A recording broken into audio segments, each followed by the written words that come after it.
Good afternoon, everyone. On behalf of agricultureinformation.com, I welcome Mr. Jeevan Kulkarni, and he will talk on the topic avocado cultivation in India, ideal varieties, and proven best practices. And I request the speaker to begin. Thank you. All right, thank you. Good afternoon. My name is Jeevan Kulkarni. I'm the co-founder of Nutreefarm Agriculture Company, Pune, India. My nursery is also established in Pune area, where we are serving all our farmers through our nursery of a Nutreefarm Agriculture Company. Slightly about my company or about us. Nutreefarm is established in 2016, primarily doing the research and development of high quality and proven avocado varieties. Some of them are in Hass varieties, Bickerton, and other type A varieties as well. And as well as there are a lot of type B varieties, which I will cover it up in my future slides, right? Our goal is and our objective is to import authentic planting material and help Indian farmers to really complete their farming, and also provide them a support in terms of agronomy, in terms of best practices, in terms of disease management, in terms of uh, you know pruning, harvesting, all these different areas that we support farmers in terms of giving them a guidelines. Our aim is also transfer the right knowledge with the right intent, attention, or towards helping the farmers more rather than towards the commercialized side of it.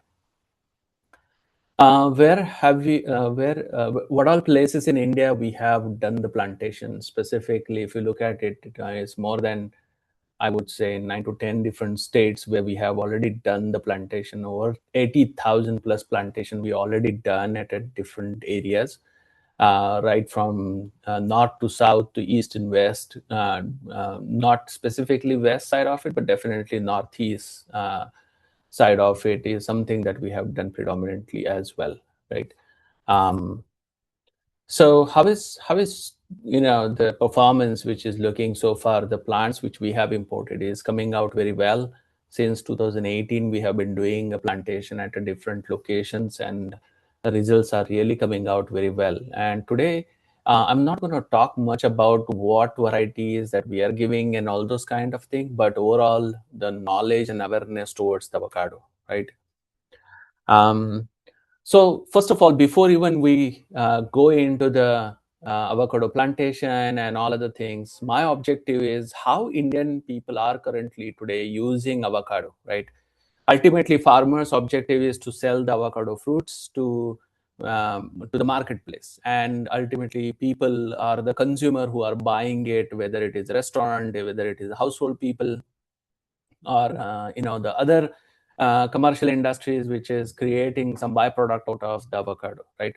So how are we currently using avocado today in India, right? So if you look into the various aspect of different restaurants, there are quite an interesting avocado dishes which are coming forward. Specifically, if you look at it, various different salads, avocado fries, a lot of interesting dishes which Indian people are, uh, um, you know, found out as a part of avocado, right? What are the best ways that we can bring these avocado into Indian taste perspective, right? How are we leverage avocado in much better fashion? Some of the other avocado dishes like avocado toast, avocado pita bread, cheesecake. These are some of the, I would say, very interesting dishes that Indians, specifically Indian people, are really loving it, right? And that's where avocado consumption has increased from in last, I would say, 4 to 5 years, specifically after COVID. you know Avocado consumption has increased almost like 800 times every year, right? So if you could see that, the metropolitan cities like um, you know Chennai, Bangalore, uh, Pune, Mumbai, Delhi, Calcutta, Chennai, and all those different places where after alternate restaurants you will find avocado dishes. And only reason why those has been adopted avocados because we Indians started loving avocados, and that's where, as a farmer community, you should focus around avocado. Now the golden question is, where are places our avocado can be best suited for, right? And there are, I would say, a lot of other areas, but I will start focusing around certain areas, or my perspective around what are places that people should focus around it, right? If you look at it, the India as a map, then there are predominantly a lot of acidic soil conditions, there are alkaline soil conditions, and the one that you see that which are tea plantation predominantly is in acidic soil conditions, right? Which are very, very ideal for avocado with a certain rootstock, right? And I'll definitely go over to that combination of varieties and rootstock. But a lot of Indian farmers who are currently having a lot of tea plantation, and I was part of a Upasi group in a presentation as well. I could see that there are a lot of people who are having a challenge in terms of getting an ROI out of the tea plantation itself, right? So a lot of farmers who are currently thinking about an alternate crop, and definitely avocado is the best suited crop for these particular areas, predominantly Karnataka, Kerala, Tamil Nadu, and something around the northeast side of the states, where people can certainly think about avocado as a commercial crop in those areas. Also, coffee plantation. Luckily, we are today having a good demand on the coffee, but starting over from zero, I think so. People should think about an alternate crop. Obviously, this is also an area where people can think about avocado as a part of it, because it is predominantly in acidic soil conditions. There are other crops, like in India, we have sugarcane, we have cotton, we have jute, tea, coffee. Obviously, we talked about tea and coffee, but predominantly, if you look at the green patches, which is having a large sugarcane, and sugarcane is today mostly occupy our agriculture base. And if you look at it, those all area can also go into the avocados with different rootstock, because it's an alkaline to neutral soil conditions. We should have a different rootstock. But the objective is, you certainly can think about avocado plantation in these areas as well, specifically in Tamil Nadu, Maharashtra, Orissa, Gujarat, Uttar Pradesh, Bihar, Jharkhand, all these areas where currently there is a lot of sugarcane, which people can think about an alternate crop, which is an avocado. I'm not going to suggest to really completely switch it over, but that's an individual call. But my recommendation is to really have an alternate crop which can give you and constant revenue out of horticulture side of it as well. Now let's getting into the what varieties and what rootstock that we should look into that, right? And how do we choose about avocado varieties and rootstock? So let me spend some time around over here, right? So predominantly there are type A varieties and there are type B varieties, right? And if you ask me about the type A varieties, there are Hass, Lamb Hass, Maluma Hass, Gem Hass, Carmen Hass. So these are like Hass type. So you might have seen the avocado, which is rough in nature, and after it is ripening, it is turned black, right? So those are predominantly Hass type varieties. And there is a variety called Pinkerton, even though it is rough from outside, but it stays green even after it ripens, right? So I would say you have a type A varieties, and there are more than 200 varieties as well today available. But I would say these are the one which are predominantly I would say commercially scaled across the world. So I would say these are the top varieties which I have listed over here. So on the type B varieties, we have Fierte, Zutano, Ettinger, and even we have IHR Bengaluru's Arca Ravia, Arca Supreme. And IHR is also working on various different varieties, which I believe which is fall under the type B varieties, but which are good quality avocado fruits as well, right? So I just wanted to give you the differences between type A and type B varieties. You can see on the left-hand side some of the picture which of type A, type B, and how it looks and how it appears, and how different soil conditions, different varieties, which I'm going to walk you through in the next slide. So variety decision, right? Now there are a lot of farmers, as I said, with the various different states. We have different soil, different climatic conditions. Now, how farmers is going to decide which variety is good for them to really go after avocado plantation, right? Now I have created some kind of a chart which is going to help you in identifying varieties, right? Now varieties predominantly be gonna be decided based of two parameters. One is your temperature and altitude, right? Now specifically regular has, I would say, right? Which is Mexican has, or I would say has from the Southern American side of it, which is predominantly has that we know, right? Which is a type A variety, which is good for, I would say lower temperatures and which is specifically high altitude or mid altitude. This particular variety is performing really, really well.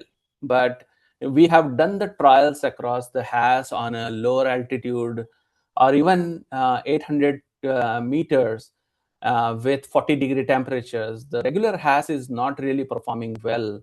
When I say not performing well, it means that the plant grow very well, right? But ultimately, if there is not much flowering and not much yield on that particular variety, then that's the reason why I'm saying that this variety is not good for lower altitude and higher temperatures. So I would say the people or the farmer who are having lower temperatures and higher altitudes like Nilgiris or Kodaikanal, those areas, regular has is a good option to go for it, right?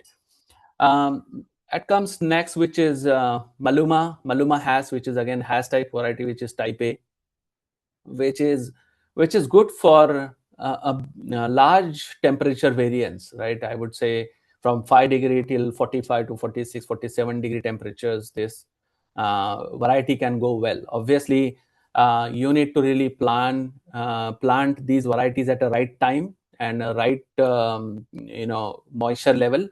You don't need to really plant these varieties in a hot summer days, right? Either you do the plantation before the monsoon so that it can stay very well, or otherwise best time is after the monsoon you can do the plantation. So Maluma is having a broad range of a temperature which is 5 till 45 or 46, 47. We have done the trials till 48 in Punjab as well. There is good success over there, so I can say that based of what we have observed. And Maluma can grow well in various different altitude, I would say. Even we have done the trials of Maluma in coastal areas as well, right? In lower, like sea level as well, we have done the trials, and the performance is really, really well. So Maluma can grow well in high, low, or mid altitude as well. So I would say adaptability of Maluma in terms of its temperature as well as altitude is quite good. Next one is Pinkerton, which is again a type A variety, but green skin, as I said, which is also has a broad temperature acceptance, which is 5 to 45 degrees centigrade. And it can grow very well in high to low, again, altitude. We have done the trials right from Nilgiris till coastal areas of Maharashtra or Andhra as well. And this Pinkerton variety is really performing well across those altitudes as well.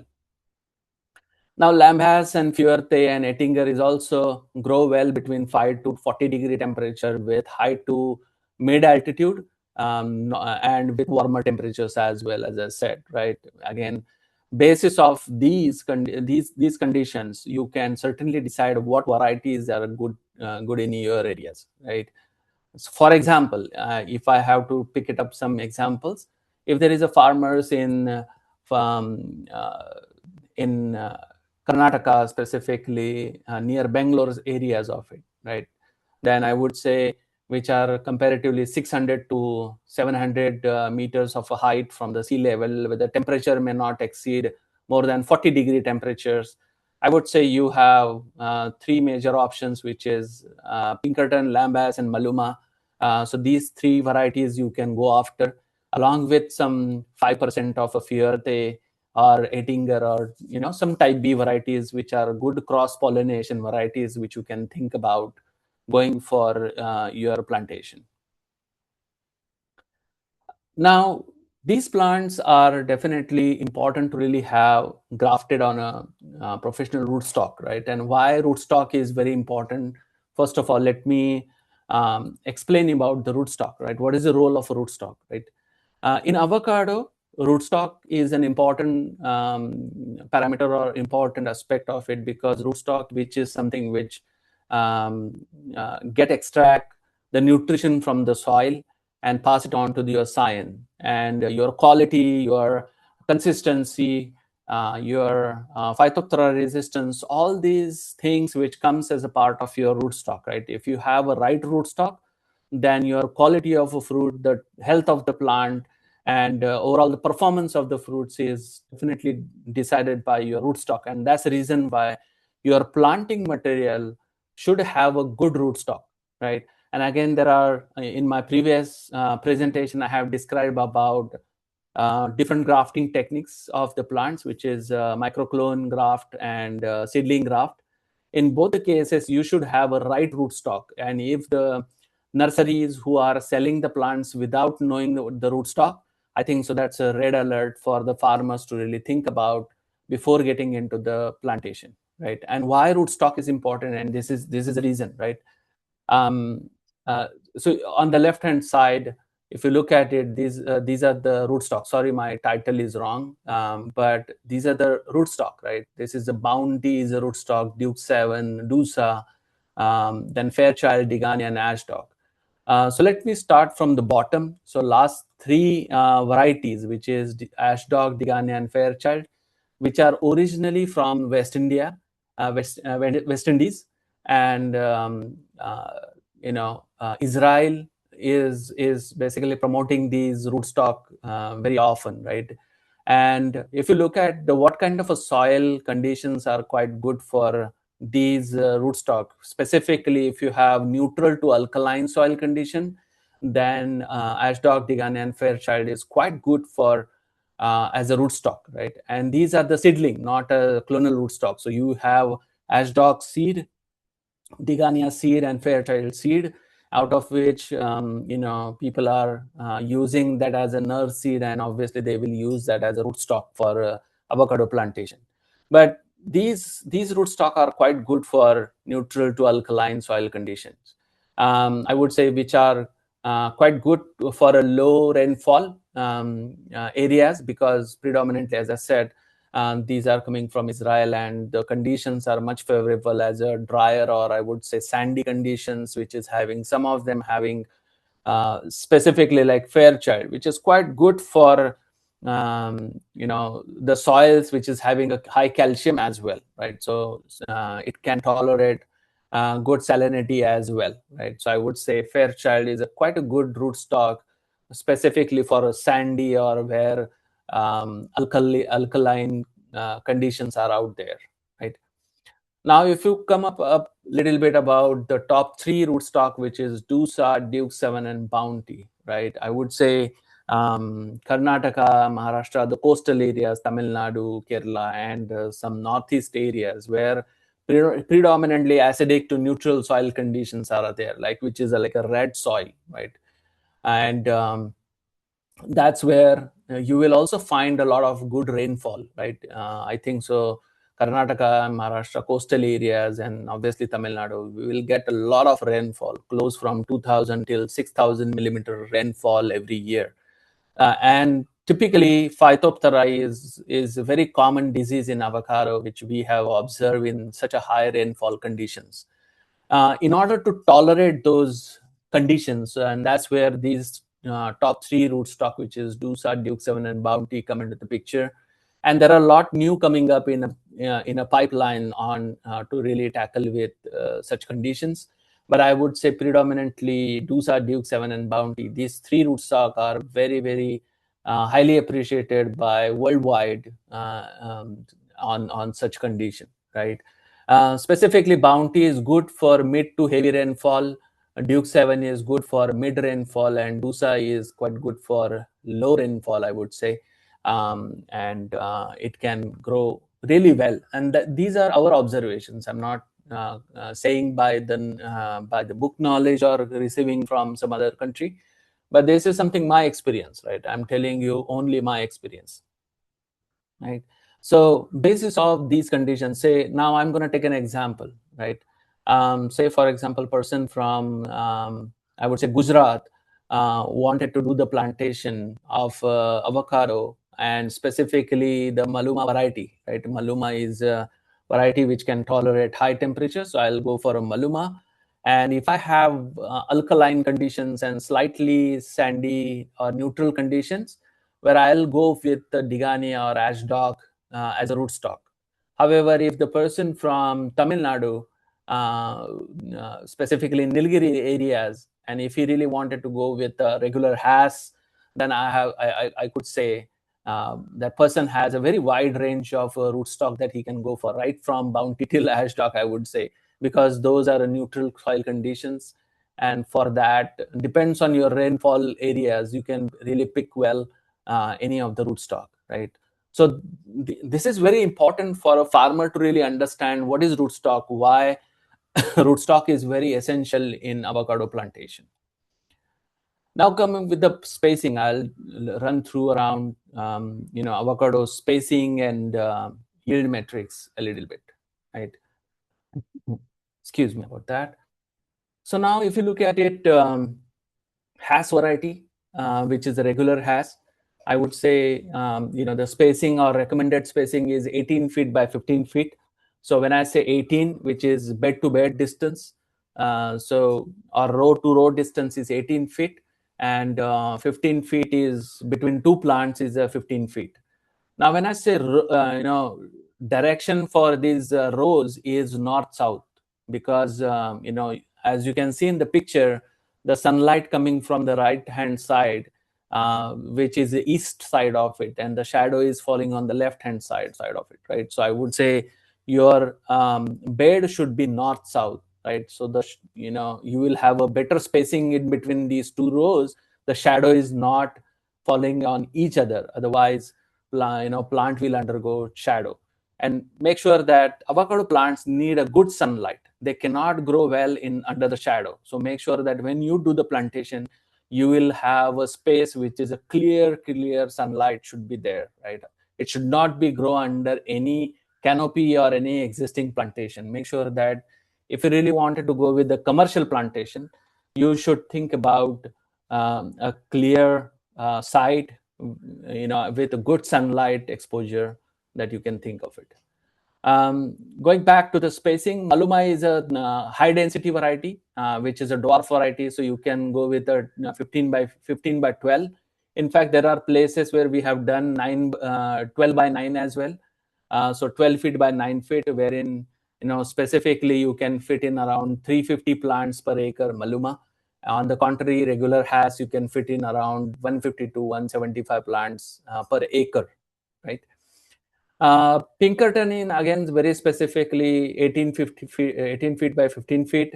Lambas you can certainly reduce it by 15 feet by 15 feet, or you can remain 18 feet by 15 feet. Likewise, type B varieties, again, you can plan for 18 feet by 15 feet. On the bottom, you can see that depends on your variety, but average, you can expect around third to fourth year onwards, per tree yield is around 10 to 12 kg. And likewise, it can grow on its maturity, fifth or sixth year. You can expect around 20 kg of fruit on every tree, right? So if you really wanted to do the math for a farmer, like 1 acre, 300 plants, 20 kg per tree, which is like 6 ton of avocado fruits per year. So that's the rough calculation. And again, it changes from variety to variety. So you can expect 4 ton per acre till 8 ton of per acre, right? So depends on variety and its maturity period. You can expect this kind of a yield for the farmers. Now, I would say there are a lot of nutrition and care that I'm going to speak. I don't have right now the slide to really talk about that.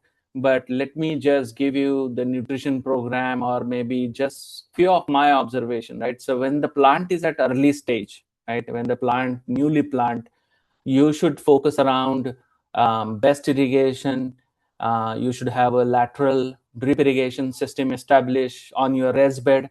You should have a mulching, whether it is a mulching of an organic manure or maybe an mulching paper also. You can put it, but my recommendation is to really have organic manure or organic mulching as a part of your covering up your bed. You can establish two drip lines. Specifically, I would say you should have slow drip irrigation. I would say like a 10 liter per hour or 12 liter per hour. You should not have lot of water flow on a short duration side of it. So you should have a very small uh, drenching of a water, so you can extend the period for giving a water rather than increasing the water percentage at a short time, right? So my recommendation, either you go with the Jain or Netafim or Ruevelis, anything what you have, I would say ask them to really go with the slow dripping percentage of water, right? So dispatch of water should be very low. The lower is the better, right? So when the plant is of early age, right, or a small 1 year plant or something around that, right? So you should basically limit your irrigation for, I would say, daily 4 to 5 liters max, right, during the summer time. Um, on a winter time, you can also keep it 5 liters, but I would say reduce the frequency to an alternate day. Obviously, in rainy season, you don't need to really do irrigate anything around it. However, avocado is commonly known with a fungal infection, so I would say you should have a best practices to really spray fungicides. Whether the farmers are from organic side of it, then you can go with a regular neem oil spray or any silicone spray, and also keep drenching the trichoderma periodically just to avoid any fungal at the root level as well, right? If the farmers are from the hybrid, or I would say chemical, they are okay with that, then this particular plant required COC or copper oxychloride or alate kind of fungicides that you periodically apply. I would suggest monthly once you can spray fungicides on these plants, right? And as well as trichoderma, you can drench it very regularly. These plants are very sensitive towards waterlogging, so avoid waterlogging condition.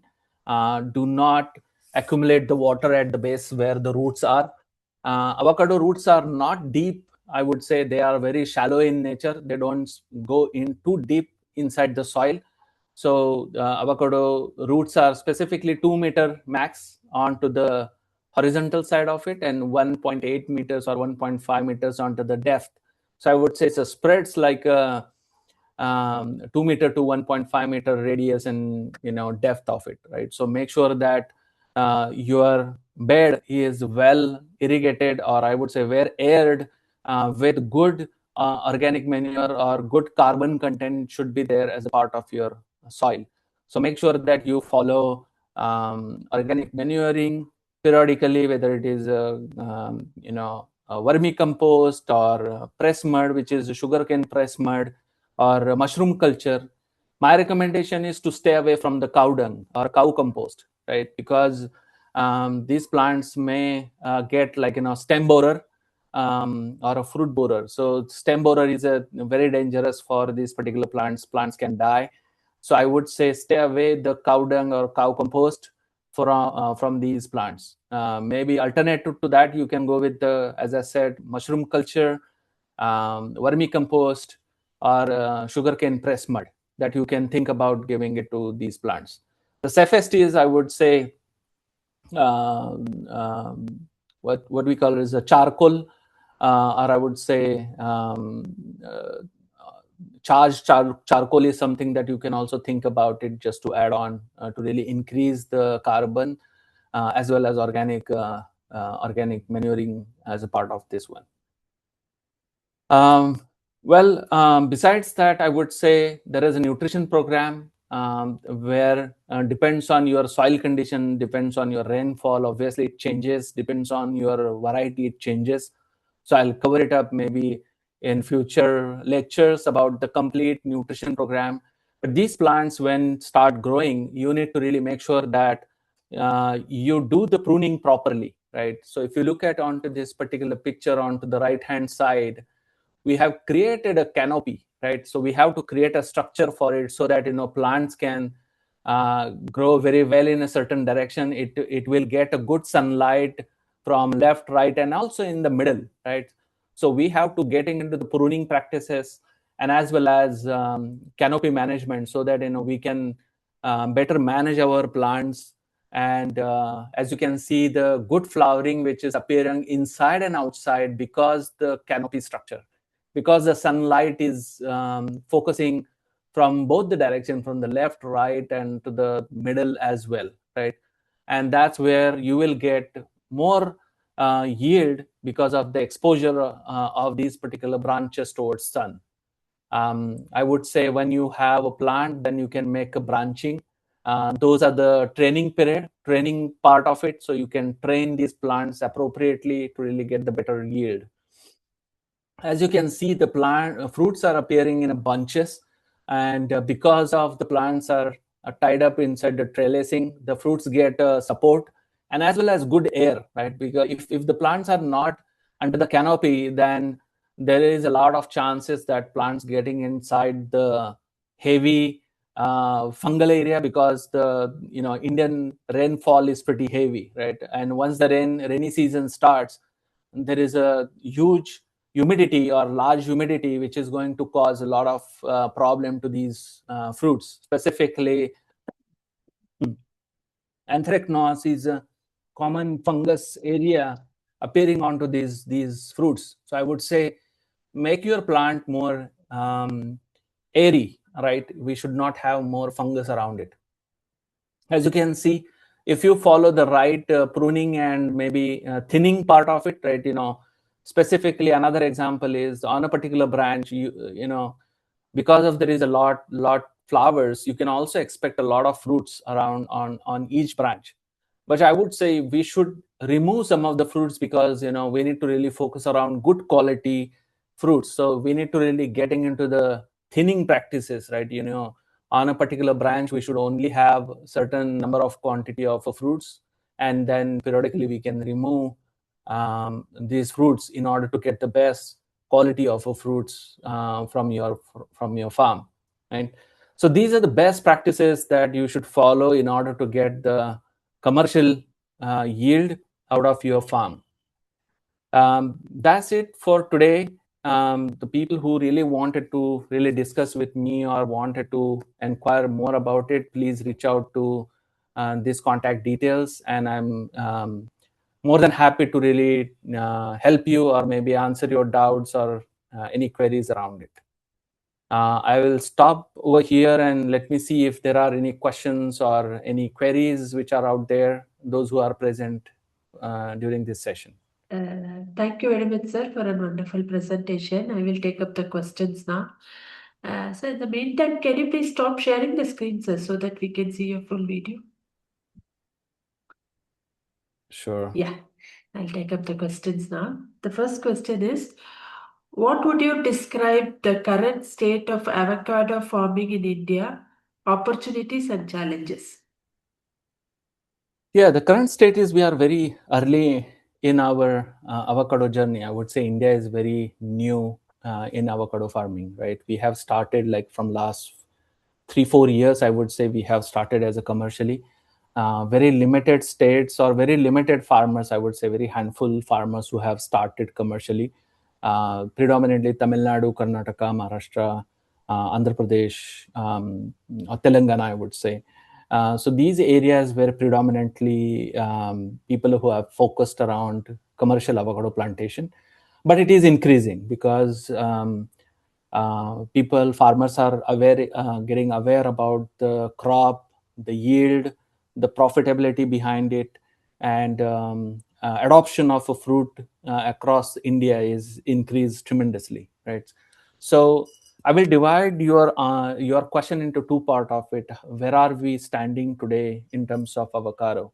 So consumption wise, as I said, from last 4 years, we have increased our consumption 800 times every year, and we have a lot of importers who are importing avocado from Tanzania, Kenya, Australia, New Zealand, Peru, Chile. These are the prominent countries where we are importing avocado fruits. Last year, it was a record breaking that we have imported heavy amount of avocados in India, but all of them has been consumed across different metropolitan cities, predominantly just tier one cities, right? Avocado is not yet penetrated to tier two, tier three cities, and there is a huge demand as part of it. I would say it is going to increase going forward for the next till 5 to 10 years for sure, because awareness has increased. There are health benefits which people have recognized around about the avocado, and that's where the consumption can increase. So I would say this is a good time where farmer can also go after the plantation for avocado. Okay. Which avocado varieties are more suitable for cultivation in different Indian climatic zones, like Yeah, I think tropical, so. subtropical? Yeah, I think so. In my slide, I have clearly described around it about the varieties and basis of the climatic condition. But if you look at the India, we have tropical and subtropical. The tropical is something which is towards the coastal side of it, and subtropical is around the central part of India, where we have neutral to alkaline soil conditions. And the coastal, I would say coastal to Western Ghats or the Ghat section or Eastern Ghats areas, where around areas which is predominantly an acidic soil conditions, where you can go ahead with various different varieties with different combination of a rootstock. Certainly you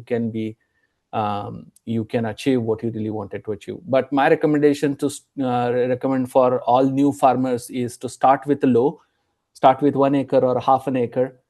Get yourself succeed first, make sure that you understand the agronomy of this particular crop, and then you can scale it up quickly for the larger plantation. So my recommendation is go with small and then scale it up. Okay.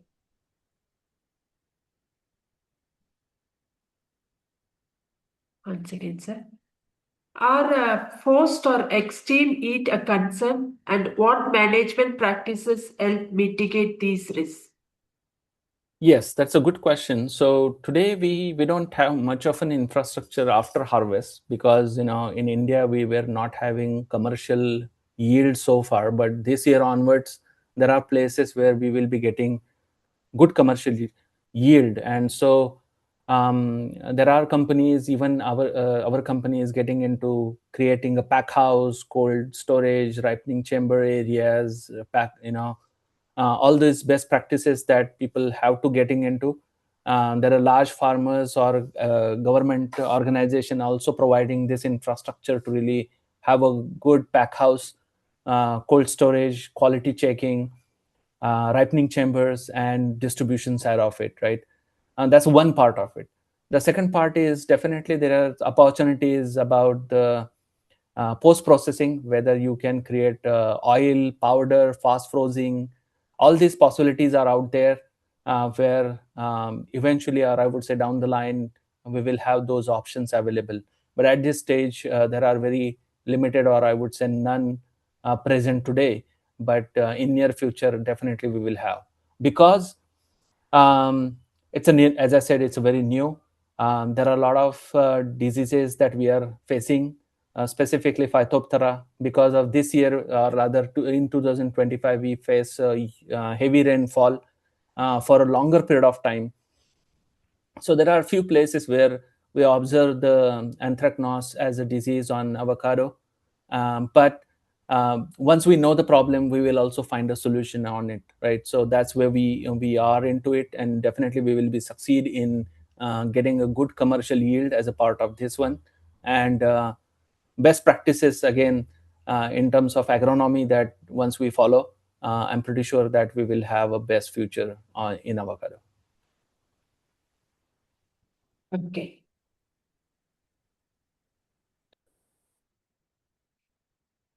Sir, when should irrigation be started and how should frequency be adjusted through different growth stages? Yeah. So really, if you recently like newly plant, right, I would say you should be very I would say focused towards how much irrigation that you are giving. On the early stage of it, you should be focusing around very limited water, like as I said, 5 liters per day per plant when the plant age is of 1 year to 1.5 year old. During the summer, you can have a sprinklers just to uptake the humidity. So I would say my recommendation is farmers should also watch out around what is the humidity in your area, right? So if the humidity goes down, you should increase the irrigation and as well as some humidity uptake activities like sprinklers or increase your irrigation side of it, because if the humidity drops below, I would say 30 or I would say below 40, then plant will certainly go under a stress, right? Something that farmers should avoid at least during when the plant is of young age, right? So you should have a perfect irrigation. You should not irrigate like even more, right? There should not be any waterlogging condition and stuff like that, otherwise plant will die because of root rotting or phytophthora conditions as well, right? So I would say when the plant is of a young age, I would say you should be limiting 5 liters per day, and you should be watch out on the humidity side of it. When the plant is of a 3 year or 5 years and above, I would say daily you need to really give around 20 liters of water every day, every plant, right? So definitely it requires a lot more water during the summer, and you can reduce it during a winter like an alternate day, but I would say 20 liter is what you should focus. Okay. What are the critical nutrients requirements and fertilization schedules you recommend for Indian orchids? So this question is really an wide answer, because my recommendation is every farmer should do, first thing is that they should do the soil analysis and water analysis before even they do the plantation.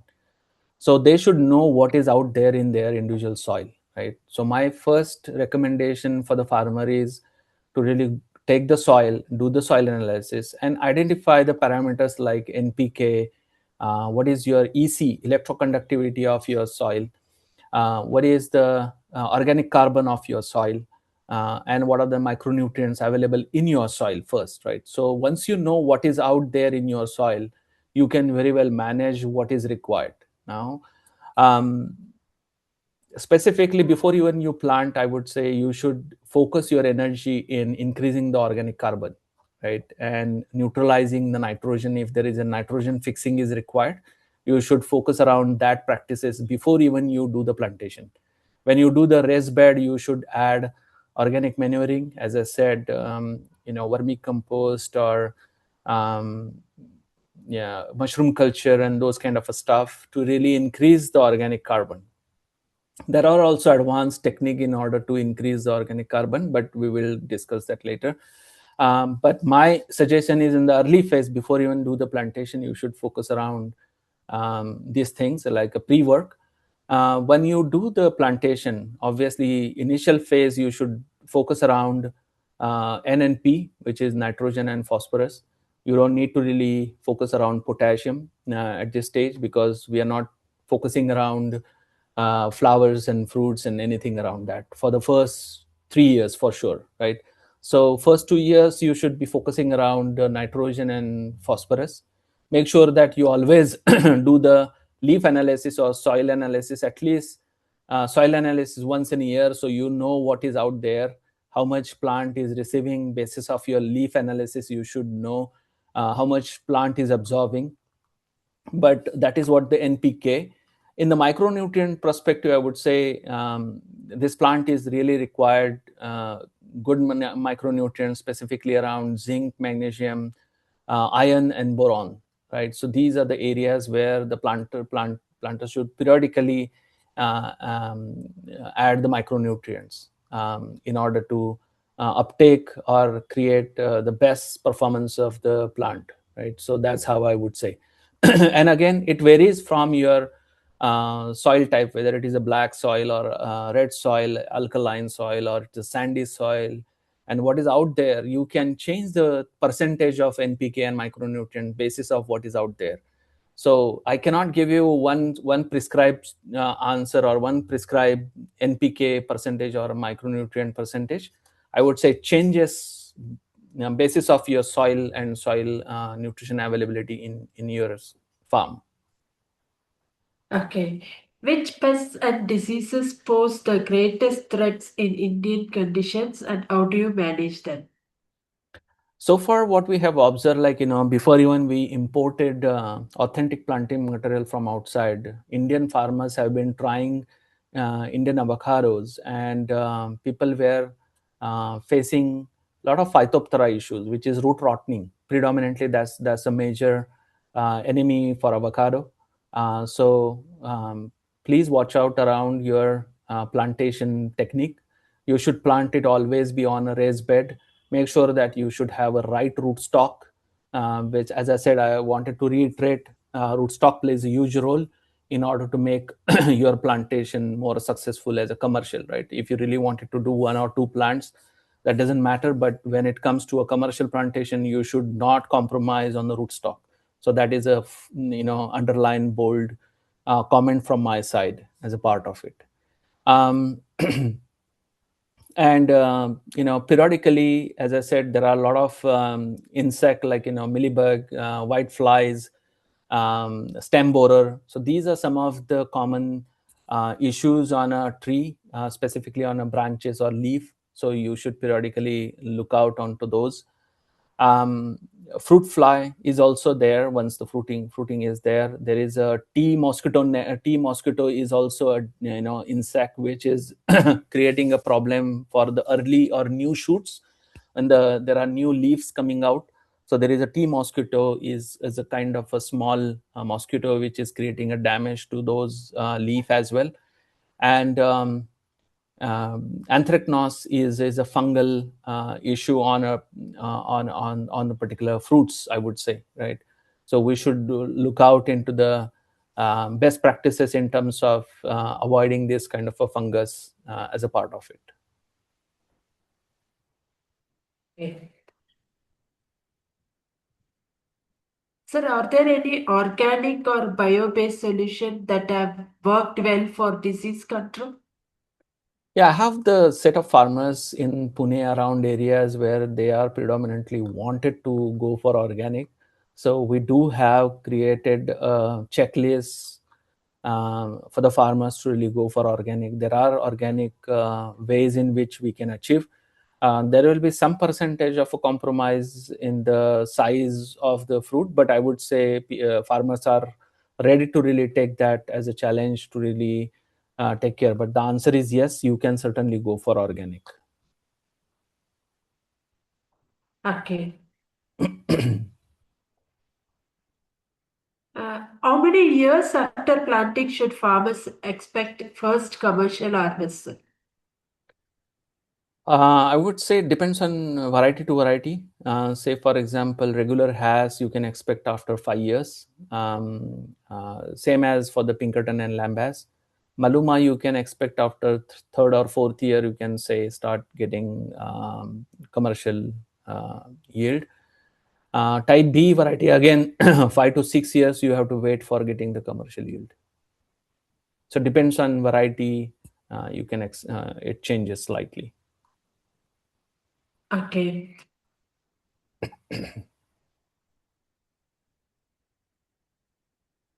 What are the best practice for harvesting to maintain quality and reduce losses? I would say best practices is pruning every year properly. So the when you do the pruning, you make sure that the branches which are hiding behind other branches which doesn't have the good sunlight, you should prune it.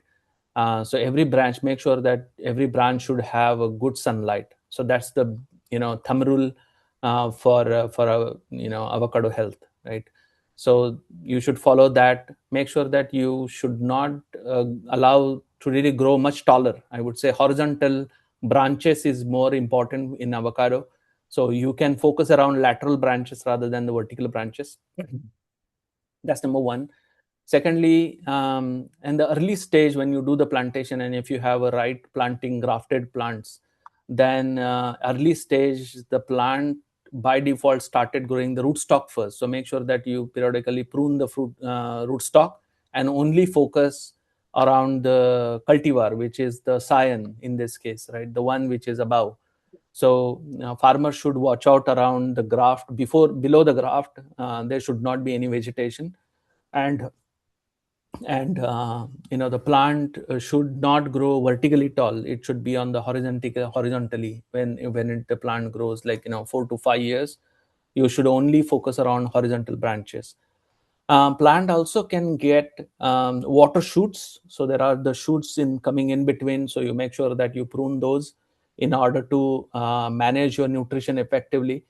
Specifically, those water shoots predominantly is going to affect you the size of the fruits, the quality of the fruits, if the water shoots are out there. So you can prune those water shoots when the fruiting is out there onto the plants. So these are some of the best practices, and as well as I would say fungicides and periodic insecticides. So you should be disciplined in terms of your irrigation, your nutrition, and fungicide application in order to make the best out of your plants.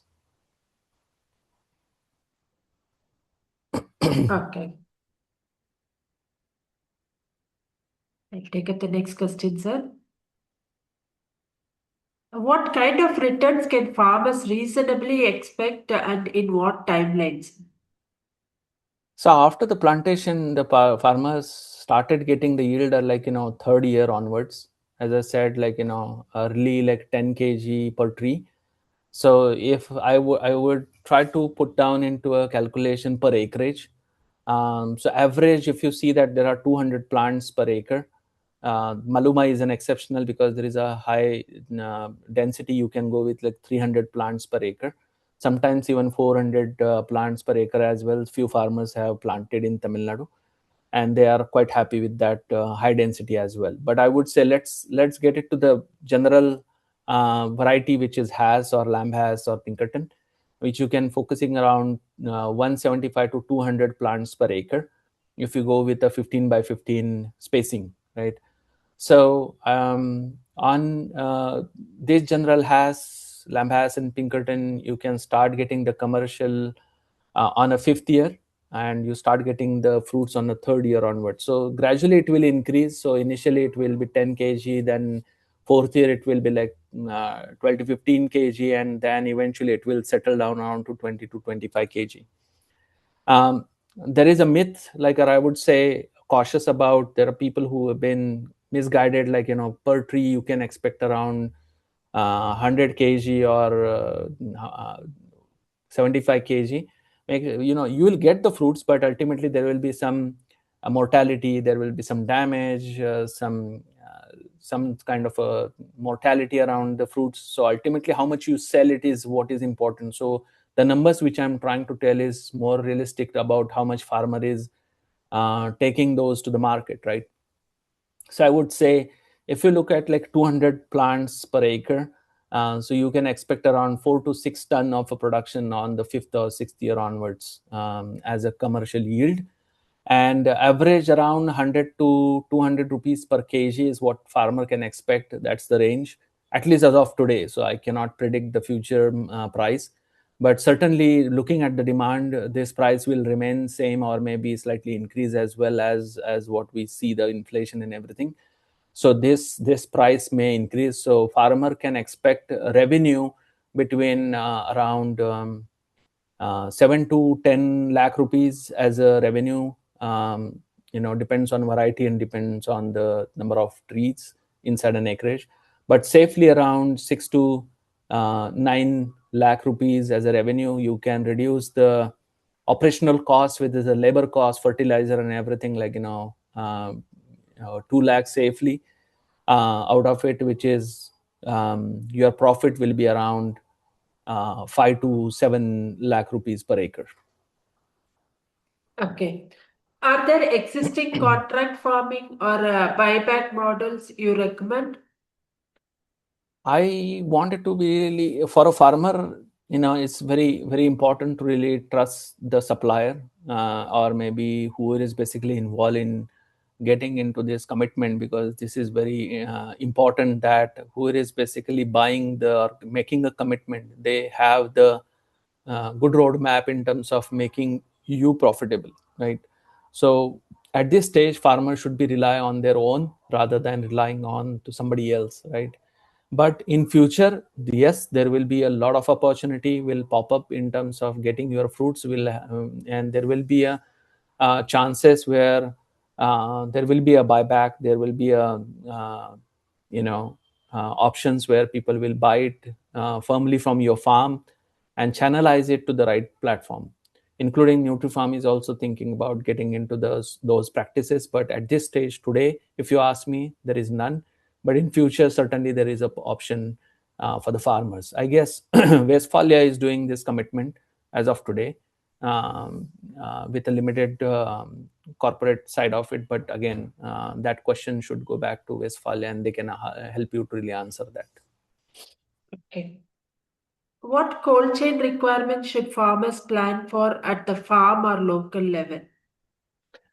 I would say, depends on your acreage. If you have a large plantation, like 15 or 20 acreages plus, then you should have your small cold storage. At least when the plants comes in, when you do the harvesting, you should basically quickly dry the fruits, because the humidity, as I said, which is creating a bigger damage to the fruits. So you should not make your fruits wet when you do the harvesting. So you make sure that you dry it out inside the cold room, and you store it in a cold conditions, at least between 5 to 10 degree temperatures, or maybe maximum, like 15-degree temperature is also fine, but humidity should be very low, so that the fruits can stay for a long. And then you can take it to the market with good dry fruits, and then you will get a better rate.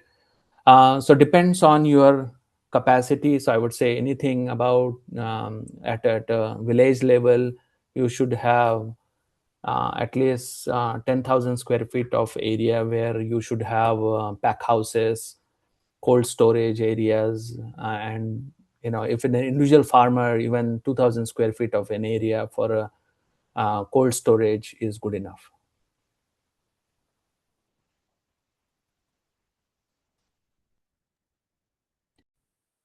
Sir, what final advice would you give to someone considering entering avocado farming as of now?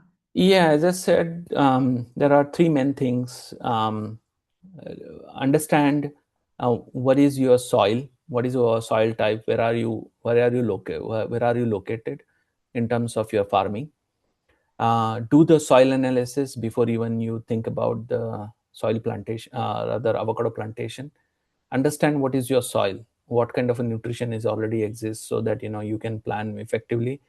Also, my recommendation is to really do the water analysis, because many places which I observe in Gujarat areas, where the water quality is very poor, the TDS is high, the electroconductivity is also high. So plant doesn't tolerate on a salty condition. So make sure that your water quality is good. So no matter where you get the plants from, if your water is not good, plant will not survive, or a plant is not going to give you good results. So make sure the water quality is good, your soil is neutral, or I would say acidic, which is recommended. But if you have alkaline, which is slightly around 8, should be fine. You should have a right rootstock. So planting material, authentic planting material, is very, very essential in avocado plantation, because it's not the initial cost, is something that you are spending 5 years at least to really prove your getting your returns, right? So after 5 years, if you find out your plants are not authentic planting material, then it's not the loss of your initial investment on the plant, but your 5 years operational cost, your waiting period, your irrigation, and if you're not getting the desired returns, then that's a wrong choice. So I would say be cautious around the planting material. Use the right platform or right nurseries who are giving you the right planting material. You should go with that. There are very handful today in India, so who are providing you the good planting material. So I would say farmers should watch out around good planting material, and farmers should be disciplined in terms of their plantation, specifically farming, because the many places what I have observed, like the owner is not focusing around the plantation. The caretaker is taking care of the plants, and he doesn't know or he doesn't understand the uh, agronomy of that particular tree or the particular crop, and they make a mistake. And mistake is something that owner doesn't really wanted to getting into, because it's an expensive proposition, it's a longer time association. The age of the plant is absolutely like a 40 to 60 years. So once you plant it, your association with the plant is around 60 years to 70 years, right? So I would say this long duration, obviously you need to getting into the discipline in terms of your irrigation, nutrition, pruning, harvesting, all those things. You should have mastery in all these things, right? So in all areas, I would say before plantation, at the time of plantation, and after plantation, you should be disciplined. Okay. Thank you very much, sir. We have now completed the round of questions on behalf of agricultureinformation.com. We would like to thank Mr. Jeevan Kulkarni for the talk and for answering the questions. This meeting will now be closed. Thank you very much. Thanks for Okay, giving me an thank you, sir. opportunity. Most welcome, sir.